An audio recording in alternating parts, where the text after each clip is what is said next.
Hello, everyone, and welcome back to our channel. I'm just going to share a quick run through about the book that we're currently reading, Joy and I. So, I'm going to read you an excerpt of Outwitting the Devil by Napoleon Hill, and it's talking about how we can teach our children like new things on how to conquer procrastination and how to conquer indecision. So let's go ahead and read it. And I hope that you're able to learn from it just like I do. So let's start reading.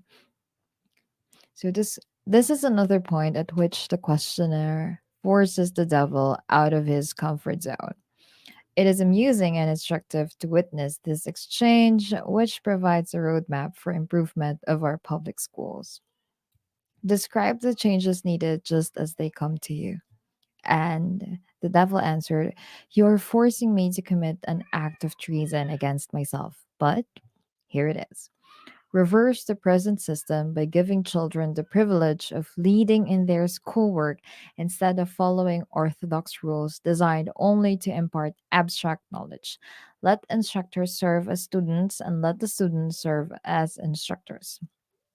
As far as possible, organize all schoolwork into definite methods through which the student can learn by doing, and direct the classwork so that every student engages in some form of practical labor connected with the daily problems of life.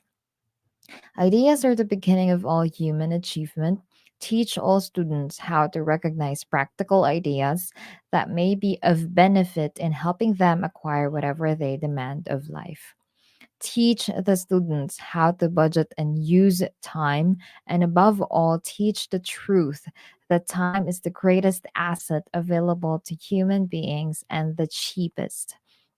Teach the student the basic motives by which all people are influenced and show how to use these motives in acquiring the necessities and the luxuries of life. Teach children what to eat, how much to eat, and what is the relationship between proper eating and sound health. Teach children the true nature and function of the emotion of sex. And above all, teach them that it can be transmuted into a driving force capable of lifting one to great heights of achievement.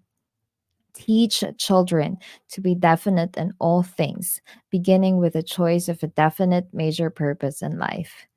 Teach children the nature of and possibilities for good and evil and the principle of habit, using as illustrations with which to dramatize the subject, the everyday experiences of children and adults. Teach children how habits become fixed through the law of hypnotic rhythm and influence them to adopt, while in the lower grades, habits that will lead to independent thought. Teach children the difference between temporary defeat and failure and show them how to search for the seed of an equivalent advantage which comes with every defeat.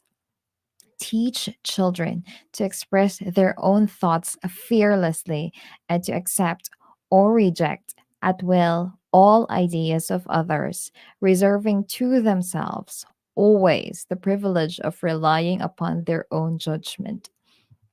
Teach children to reach decisions promptly and to change them, if at all, slowly and with reluctance, and never without a definite reason. Teach children that the human brain is the instrument with which one receives from the great storehouse of nature the energy which is specialized into definite thoughts, that the brain does not think but serves as an instrument for the interpretation of stimuli which cause the thought. Teach children the value of harmony in their own minds and that this is attainable only through self control. Teach children the nature and the value of self control. Teach children that there is a law of increasing returns which can be and should be put into operation as a matter of habit by rendering always more service and better service than is expected of them. Teach children the true nature of the golden rule, and above all, show them that through the operation of this principle, everything they do to and for another they do also to and for themselves. Teach children not to have opinions unless they are formed from facts or beliefs which may reasonably be accepted as facts. Teach children that cigarettes, liquor, narcotics, and overindulgence in sex destroy the power of will and lead to the habit of drifting. Do not forbid these evils, just explain them. Teach children the danger of believing anything merely because their parents, religious instructors, or someone else says it is so. Teach children to face facts, whether they are pleasant or unpleasant, without resorting to subterfuge or offering alibis. Teach children to encourage the use of their sixth sense, through which ideas present themselves in their minds from unknown sources, and to examine all such ideas carefully. Teach children the full import of the law of compensation as it was interpreted by Ralph Waldo Emerson, and show them how the law works in the small, everyday affairs of life. Teach children that definiteness of purpose, backed by definite plans, persistently and continuously applied, is the most efficacious form of prayer available to human beings. Teach children that the space they occupy in the world is measured definitely by the quality and quantity of useful services they render the world. Teach children there is no problem which does not have an appropriate solution, and that the solution often may be found in the circumstance creating the problem. Teach children that their only real limitations are those which they set up or permit others to establish in their own minds. Teach them that man can achieve whatever man can conceive and believe. Teach children that all schoolhouses and all textbooks are elementary implements which may be helpful in the development of their minds, but that the only school of real value is the great university of life, wherein one has the privilege of learning from experience. Teach children to be true to themselves at all times, and since they cannot please everybody, therefore to do a good job pleasing themselves. And I think that is very powerful. And other than that, I'm also going to share another excerpt from the book Outwit the Devil, and it says, "How can we conquer the devil himself? We just have to be definite in everything that we do and never leave unfinished thoughts in the mind, from the habit of reaching definite decisions on all subjects. And protection against drifting lies within easy reach of every human being who has a normal body and a sound mind. The self defense can be applied through these simple methods, and there are 10 methods that were offered. The first one is do your own thinking on all occasions. The fact that human beings are given complete control over nothing, save the power to think their own thoughts, is laden with significance. The second one is decide definitely what you want from life. Then create a plan for attaining it and be willing to sacrifice everything else if necessary rather than accept permanent defeat.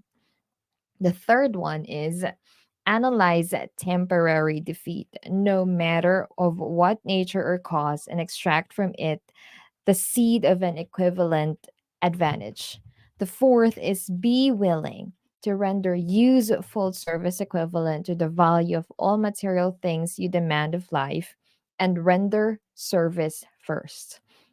The fifth is recognize that your brain is a receiving set that can be attuned to receiving communications from the universal storehouse of infinite intelligence to help you transmute your desires into their physical equivalent. Sixth one is recognize that your great asset is time. The only thing except the power of thought which you own outright, and the one thing which can be shaped into whatever material things you want. Budget your time so none of it is wasted. Seventh is recognize the truth that fear generally is a filler with which the devil occupies the unused portion of your mind. It is only a state of mind which you can control by filling the space it occupies with faith in your ability to make life provide you with whatever you demand of it. When you pray, do not beg. Demand what you want and insist upon getting exactly that with no substitutes so that you'll have no way out.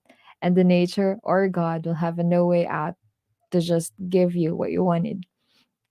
Nine is recognize that life is a cruel taskmaster and that either you masters you. There's no halfway or compromising point. Never accept from life anything you do not want. If that which you do not want is temporarily forced upon you, you can refuse in your own mind to accept it, and it will make way for the things you do want. You always have a choice, and it's up to you on what you do want to do. Lastly, remember that your dominating thoughts attract through a definite law of nature by the shortest and most convenient route, their physical counterpart. Be careful what your thoughts dwell upon. So if these things came up you thinking, it will lead you up thinking, I hope that it will give value to you, and I'm still marinating all of those in my mind, and I just really want to share it while it's on the top of my list. And thank you so much for watching. I hope you learned something. If you want to read the full excerpt of that, you can buy Outwitting the Devil by Napoleon Hill, or you can search it on the internet and you can read it. Thank you so much for listening again, and God bless everyone. May all the goodness be in you. Thank you for watching.